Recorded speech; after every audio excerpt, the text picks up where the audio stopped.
আসসালামু আলাইকুম আপুরা ভাইয়ারা। আজকে না আমি বানাবো কি জানেন, চাপা শুটকির ভর্তা।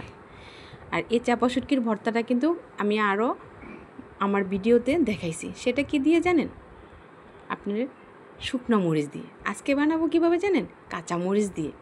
তো এইদিকে আমি ভালো করে শুটকিটা ধুয়ে নিয়েছি, আর সাথে নিয়েছি আপনার ধনিয়া পাতা। ধনিয়া পাতাটাও ভালো করে আমি ধুয়ে নিয়েছি। তো অনেক সময় না ধনিয়া পাতার মধ্যে ভালো থাকে, তো ভালো থাকলে কি ভালো লাগে। তো এদিকে নিয়েছি পেঁয়াজ আর কাঁচামরিচ, কাঁচামরিচটাও একটু তেল দিয়ে ভেজে নিয়েছি। এখন আমি শুটকিটা হালকা একটু তেল দিয়ে ভেজে নেব। নিয়ে তারপর এখন আমি নেব আপনার কাঁচামরিচ আর অল্প একটু লবণ। লবণটা আর কাঁচামরিচটা একসাথে বেটে নেব ভালো করে। আর এই ভর্তাটা না আমার আম্মা প্রায় সময় বানাইতো যখন আমরা 3 বোন দেশে যেতাম।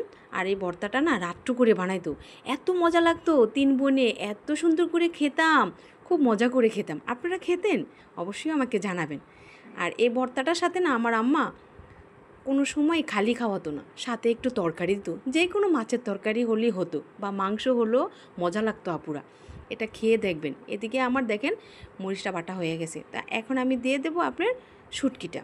শুটকিটা না ভালো করে বেটে নেব, না হয় কাটা থাকবে। কাটা থাকলে কি তখন মজা লাগবে আপুরা? আপনারাই বলেন তো।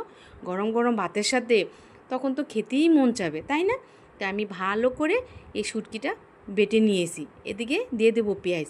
আর পেঁয়াজের পরিমাণটা না আমি শুটকির মধ্যে অনেক বেশি দিই, আপনারাও অনেক বেশি দিবেন। আমি এখন এখানে 4টা পেঁয়াজ নিয়েছি। আর পেঁয়াজটা না আমি বেশি বাটবো না, হালকা করে বেটে নেবো। এদিকে দিয়ে দেবো এখন ধনিয়া পাতা। ধনিয়া পাতাটাও আমি ভালো করে বেটে নেব।